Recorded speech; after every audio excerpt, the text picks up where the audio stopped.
Welcome to Sister Wives.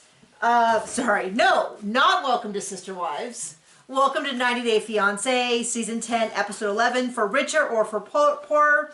As near as I can tell, I was just checking it, we do not have new episodes for the next 2 weeks. Yay! The TLC schedule, though, is not accurate right as of now, because... Don't get my hopes out and then just dash them. Because they don't have new Sister Wife episodes, and we know that for the next 2 Sundays, we have episodes where they watch... It basically looks like Pillow Talk, where they watch stuff and they comment. Already, I'm super excited because we already have a scene where Mary's voice gets heard. Mary is talking about, watches a clip where he says he loves everyone, and she's like, oh, so was he lying then or is he lying now? And I'm like, yes! And then one where Robin goes, I can't see this, and runs off, which, I mean... No tears. That could be anything. It could be, she'll cry at a drop of a hat. No, she won't. She'll pretend. It's probably something that she did wrong, so she's like, I can't watch this, so she can run off and not have to deal with reality. We're also supposed to have episodes on Friday nights. We'll see. You'll know either there'll be content or there won't. So either there will or there won't. Either there will or there won't. This might be the last time we talk to you, though, before Christmas. So Merry Christmas to you. This episode, another episode. It was another episode. It was an episode. It was an episode. It was hard to watch. So we'll start at just the beginning. We'll bust through these probably pretty quickly. Are you okay? Are you showing off your shirt? Yes. Okay. Bonk. I'm sitting up straight too. Oh, short. I joke at him because I sit up tall and he slumps back and I look taller. And so I called him my short king right before we started the video. And so now he's got to make sure that he's like 3 inches taller than me the whole thing. The joke, though, of course, is I sit really tall because I have a long torso and long arms, and then they got teeny tiny feet that barely hit the floor. So we'll start with Anali and Clayton. Now, that is the couple that she does not like him, and he is an internet guy. So she's from Peru. Okay. And he's got closet mom. And he's got closet mom. So a lot of people are saying that she got the ick when she saw his apartment. I think it was before that. I just don't think she's that into him, and maybe the ball was already rolling. Maybe it wouldn't surprise me the least bit if she had no intention of ever marrying him. They still haven't had a physical relationship, and in this country. In this country, and I am not ever going to be someone who's like, oh, they owe you sex, but I don't see any affection toward him in any way, shape, or form. And you could say it's because of the guinea pigs and the dogs and the mom, but I just feel like it predates that as well.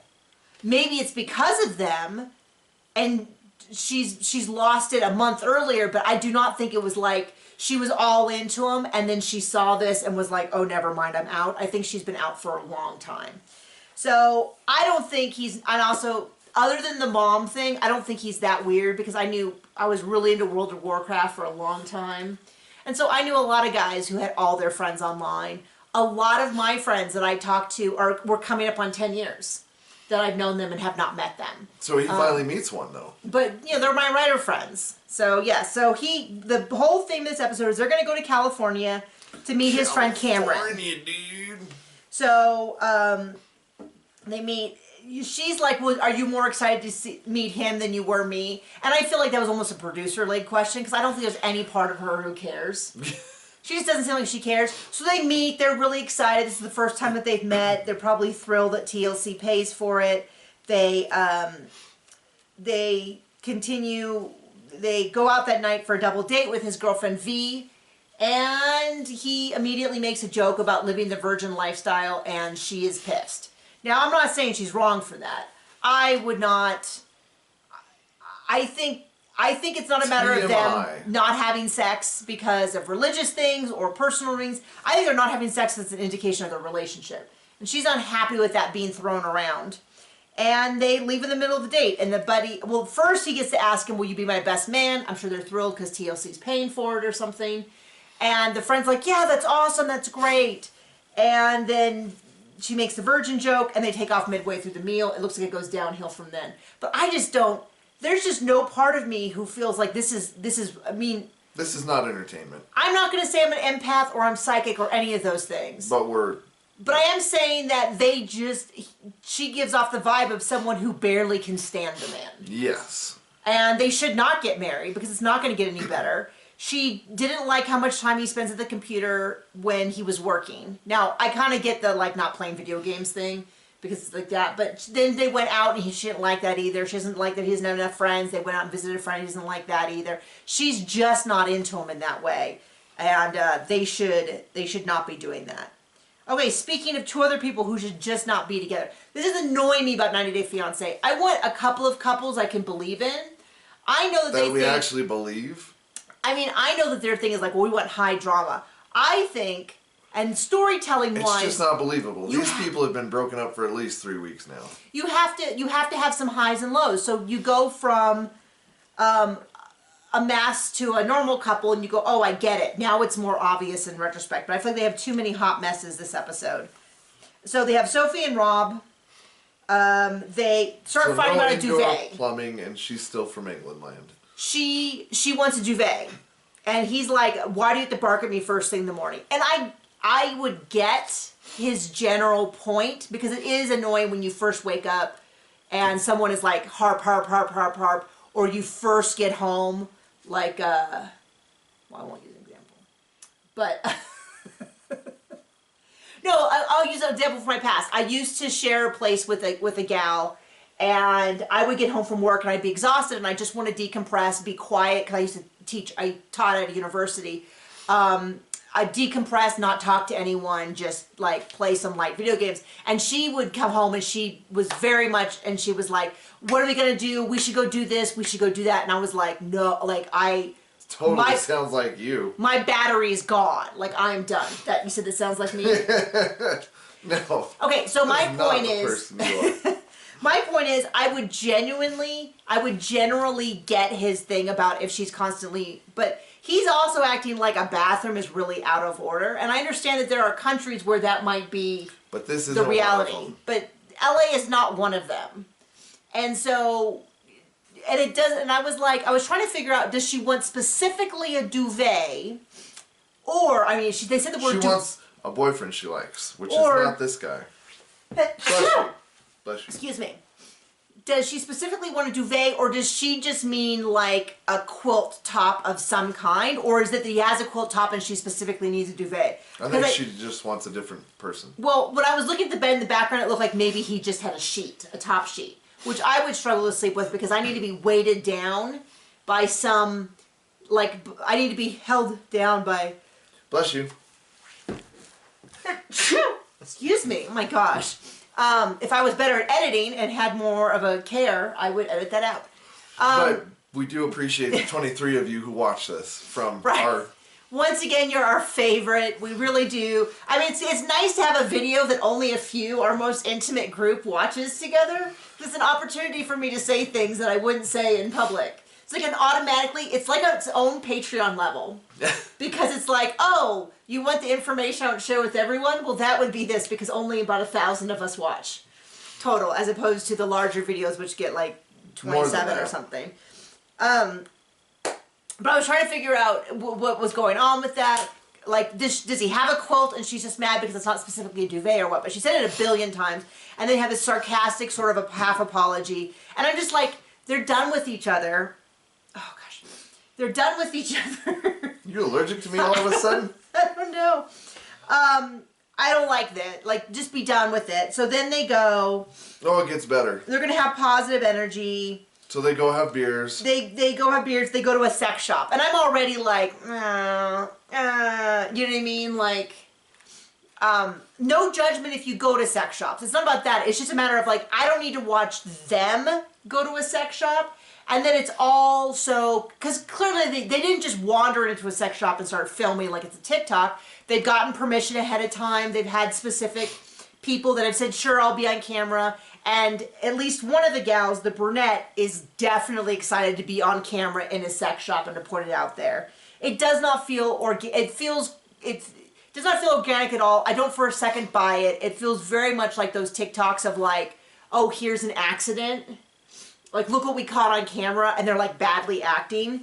Because the brunette comes over and is like, well, do you want to try this? Do you want to try that? And he's trying to make it sound like, well, he's the real man here. He's adventuresome. She better not push him because she'll suggest stuff that she might not be ready for. And already I'm like, I don't. Sounds fun. I don't need to know. For those who don't know, I'm an author. I write books. I personally write sweet little cozy mysteries. I'm gonna have a sweet romance that comes out, which means that they're like Hallmark. They're kissing, but there's no like banging in the coat room or anything. And if you look down below in the description, I have a link to my audiobooks right now, the Archery series, cozy mystery series, which is like Murder, She Wrote. There's not excessive gore, there's not cursing, there's not sex. It's just very much like a lot of the TV shows that are real family friendly, that, you know, Monk, Psych, Murder, She Wrote, Castle, stuff like that. There's a link to my Archery series. The next one after that is going to be my Space series, which is like of Star Trek and Jessica Fletcher from Murder, She Wrote combined. And then the third one that will be out will be my Witch mystery series, which is my most popular. But the point is, I'm an author. I'm an author coach. Many of my friends write extremely graphic, like sexy books. We call them like high heat books or spicy books or whatever. So like, I don't necessarily like you don't need to, like, that's fine. That's your thing. I don't have anything weird about it, but I don't know. I don't necessarily hear people talk about they have a lot of sex and I think, oh, they must inherently be a cool person. That's a quality that I use to evaluate people's worth. Like, that's how I feel. And Rob's definitely pushing that, like, oh, I'm a real man who does a lot of sexy stuff. And it's like, dude, you don't even have a bathroom where you live. Yeah, can't be too messy. It's gonna be walking through the alleyway with oh yeah, right. covered in whipped cream or something. So then they start suggesting them tying them up, and of course there's this big box of things that they can tie. And all I thought was, use that money to get a place with a bathroom. No, right? Like, come on. Like, I have a great deal of sympathy for the housing market, but part of me just goes, maybe he shouldn't be renting houses, and he shouldn't be, you know, like, he should have used all that money on vacations and rented Airbnbs. He should have. Where is he? He's in LA somewhere. Maybe he should be in Santa Ana. I don't know, someplace different. But not there. But anyway, not then where he's at, where you can't afford a bathroom. The brunette looks at him and is like, looks at them and goes, oh, so if you're looking to try something new in the bedroom, and she's like, and I'm just like, oh, jeez. And then they just, it was funny because I don't even fully understand, but they start fighting. Like yelling and screaming. In the store. In front of everyone. Okay, this is my thing though. Normally I'd be like, oh, there's a plane overhead. I'm like, what is that low rumble? Somebody playing music? I would normally be like, I'm so embarrassed for this store. But clearly this gal initiated this, like, by basically offering a threesome. So I kind of feel like, so if she does that on TV and it initiates a fight, everybody knew what was happening. Everybody was in on this. We can't act like, oh, this is so embarrassing. It's not the same as like when somebody fights in front of the waitress when they're at a dinner, where the waitress was like, oh, I didn't realize this was going to happen. I thought I was going to bring you drinks and food. This is like, I don't know. It feels like a natural repercussion of offering a couple on TV a threesome while being filmed. Like, yeah, things can go really sideways. I'm not shocked by it. But they're fighting, and it's not even clear what they're fighting about, because each of them kind of said, well, you answer, well, I think it's a trick, well, why are you saying that? And the next thing they know, they're screaming. And I just go, you guys are just not compatible. And somewhere in there she said, you know, you didn't used to fight. I thought, yeah, you didn't used to be in the same time zone. Right. It's horrible to watch, but we did it for you. Okay, so then we're going to stick to, I think at this point, one of the only couples who seem like they like each other, which is Nick and Devin. I would have liked this episode a lot more if I didn't just see something that he posted on somewhere where he said, oh, you guys are mad that I call my fiance fat, piggy. Well, maybe it's because you're all fat. Whoa. Or something like that. Well, and I was like, oh. At least he's turned over a new leaf.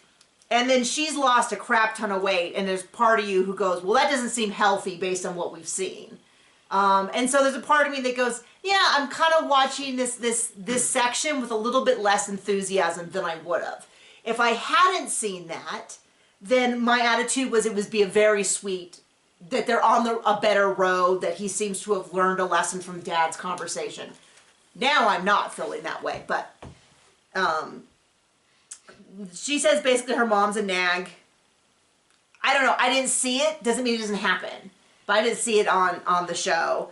Her dress looks beautiful. His outfit looked incredibly handsome. It had a little bit of a little bit of a Matrix look to me. What? Okay, what I think is look? Matrix, the Matrix. Oh, Matrix. With the long, because essentially what he's wearing was pants with a very, very long robe. But it gave me a similar vibe and like angularity as to how the Matrix felt in the 90s. Okay. Remember how cool the Matrix was when it first came out? Still is. I mean, it's still really cool, but the clothing, if you wore them today, would look dated. But I remember how cool it looked in the... It would have looked weird then, but I mean, it was cool. In the movie, it was cool. Yes. I definitely knew people because I was an engineering major in college who tried to pull off that look. It did not look so great on a pasty-faced white kid. Shocking. Shocking. As many things do. As many things don't look as good in real life as they do on TV. So moving on, they got married. That happened. They got married. It was really pretty. It was a very attractive wedding. They got a helicopter ride. It seemed that it was in a really good place. It was a nice palate cleanser between these other hot mess couples. I hope that this is what I want in this show, is to really have some ones where you can just like take a breath and enjoy it, that they're getting along, and like maybe there's some cultural differences and there's some adjustments, but you're cheering for them. As opposed to every other couple where I feel like I'm just like, stop. I don't care. You don't like each other. You should not be together. For sure. Okay. On that. Speaking of people that shouldn't be together. Ashley and don't Manuel. like each other. And they don't. And basically what they said this episode is they have really good sex. And you go, hey, that's great. Great for good sex. Don't financially tie yourself to this person. So for about 2% of the remaining relationship, they're good. Yeah. So they try on the wedding dress with her sister and her mom, and they have the crystal tiara, which is beautiful. Big fan. I not only got a degree in computer science, I also got a degree in geology. Big fan of crystals. Big fan of geology, rocks, volcanoes, all of that. Magma. Should we go to the Netherlands since it's blowing up now? The Netherlands blowing up? Isn't that? Iceland? Yeah, that. Iceland isn't Iceland. You're right. The Netherlands is a different country. You're right. The Iceland is always blowing up. Pretty standard. Actually, when I was in college, I spent 2 weeks there at a magma ice interaction conference where they talked about volcanoes that specifically interacted with how volcanic eruptions and ice interact. And I had specifically gone because they had an eruption, and I had created the very first and only website about that eruption. Because this was in like '99, so it wasn't like there weren't a million news websites, and so I got my information because I emailed the scientist directly, and he sent me a bunch of pictures, and I like put them up on a website. It's pretty cool. I mean, it didn't do anything other than I had that website. Wish it was still up. That'd be kind of cool to see. So speaking of things that are ice cold. So they were like this couple. Speaking of ice cold, so mom and sister are concerned, and they're like, she's like, well, the chemistry's great. And they're like, that's nice. But what about the rest of the time? Are you guys just fighting just to have makeup sex? Is kind of what I got from that. And they're just like... The answer is yes. You're like, he doesn't... and I agree. They don't seem to like each other all that much, and he's constantly running off. And she's... I'm not saying that she's perfect in all this. It's just a matter of... They just do not, as a couple, seem... It's just like a flavor combination that is not working. And you can get into the argument as to whether it's the one flavor or the other. But let's just simplify it and say it doesn't work. Because it is not working. So then mom says, I have some concerns. I want to go talk to him. They use a translation app. And I didn't notice anything that was said after that because... It goes poorly. It does not seem to go well. And the thing is, I don't think he's that into her. So it's like... If you want to work things, you need to work things through with your partner's family. But if you have no intention of getting married and don't really like them, definitely lowest on the list. Yep. And that's my vibe with them, is they just... And she's like, all engines ahead, let's just keep going. Okay? Speaking of let's just keep going, even though there's like warning signs everywhere, Citra and Sam, so he lives with his dad, with his brother. So he's going to be sleeping in his brother's room. I didn't see the brother. They get home. The dad's like, gosh, she seems really nice. She's really pretty. You know, maybe she'll help me do some of the cooking. Sam is saying they're not allowed to kiss. They're not allowed to make out. He mentions a lot how horny he is. And it's just, in the list of things I don't really care about. For the show, yeah. That would be one. I don't, I get it. I get it that he's horny. It doesn't necessarily think that he's making the best choices because of this. No. I know, right? Best choices? Well, at least he got his paperwork in on time, right? Oh, gosh, no. So... At least he told her before she came out, right? So, he shows her the room, and he has not made the bed. He has made no attempt to even tidy. He hasn't even done the, like, It looks cursory, like his car, full of garbage. Like, not even the cursory, like, let's get everything off the floor and shove it into the closet, which is, like, I feel like is bare minimum to do. Did not do that. She doesn't complain in the least bit. She shows all this food that she brought. She seems like a doll. He does not seem like I feel like she's asking for the bare minimum, and he has not even started to move that direction. So she talks a little bit about his conversion with the dad. It seems like I had mentioned before, I wasn't sure what conversion to Islam looked like, because I know like Catholic and Jewish, you have to go through there's a big process. Apparently with Islam, you just have to do a prayer with the dad. So and 1,000 angels, I heard. I heard 1,000 angels, but I don't think he has to gather them. No. I think it's implied in the conversion. Who knows? I imagine it's maybe like the verses like one lost sheep and 1,000 angels cheer, and anyway. So they go through all that. She sleeps. They wake up. He says how horny he is. I'm not interested. So then they go clean the car. They wash the car. The car gets washed outside. She washes it inside. She's like, well, I don't know what's important. Is this all trash? Because he's like, just throw away the trash. And I did feel like, whoa. That sounds like almost a guarantee to like throw away receipts that you need, paperwork you need. And so she does ask that, is this your paperwork? Is this your diversion paperwork? I couldn't remember what it's called. And he's like, oh no. Okay, so about that, I didn't fill that out on time. So after we get married, I will go to see a judge, and I might go to jail, or I might be offered something else. And then he's like, well, do you love me enough to stick it out? And I'm like, it's not even a matter of love her enough. She can't work. She's reliant on him. And if he's in jail, she could literally end up homeless. I mean, that's a big deal. That's not like a matter of like, that's a big deal. It's a big deal. It's a huge deal. And then for him to have not told her, because she probably could have moved her flight until after the court date. Right. Yeah. Kind of get your stuff handled first, maybe. Well, it really feels like he's gambling with her safety in order to take care of his, to box her in.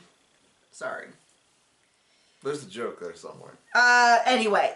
I'd be really upset. She does not seem particularly happy by any of this. Okay, last couple that I don't care about, Gino and Jasmine. No, I don't want you to do that voice. I want you to do, hey, you've been a good girl. Oh, I won't, because I'll get nauseous. Who's a naughty girl? Okay, so if you missed it, I'm sorry. You missed it.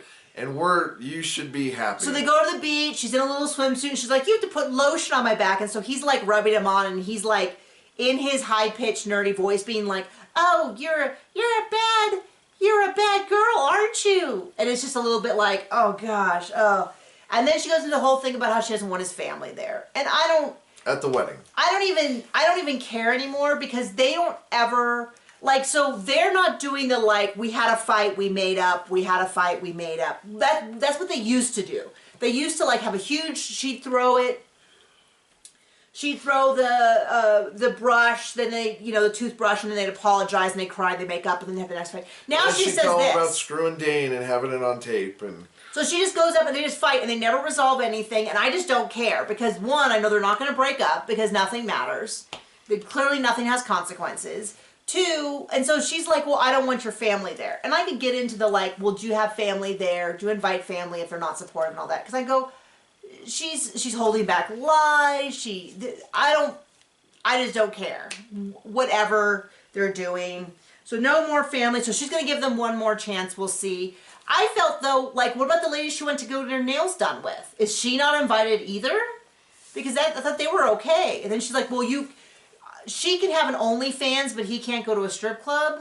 But then I'm like, but then he did, like, play bongos on their butt. I don't know if she saw the footage, but we saw the footage. And I was like, that seems a little much. I don't know what normal, like, strip club behavior would be where you would say, yes, you could go to a strip club, but this is allowed and this isn't.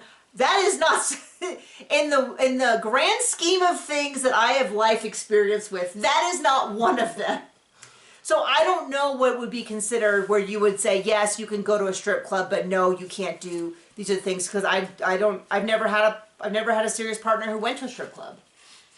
That you know of. That I know of, yeah. I mean, I've only really had one serious partner. And you've not been out of my sight since I wrangled you down on that second date. Lucky me. So, we haven't really been apart for anything. So, I just don't care about them. I mean, what's a shame is this show. No, before the 90 days when they had the tell-all, I know I'm a fool. I had some slim hope for Jasmine. Because Jasmine was really fun at the tell-all. She seemed like a normal person, yeah. I thought she was funny. She was interesting. She was making observations that I thought. I've seen her in a couple of TLC, like, commercials where she seemed normal and she seemed funny. But this is, like, just the worst side of her. And I'm just not interested. So when she, like, cries about missing the beach, I'm like, I don't care. This is terrible. Terrible, awful. So I guess we'll see you on Saturday for... Or Friday or whenever it is. Whenever it is. And so wish us luck. Bye.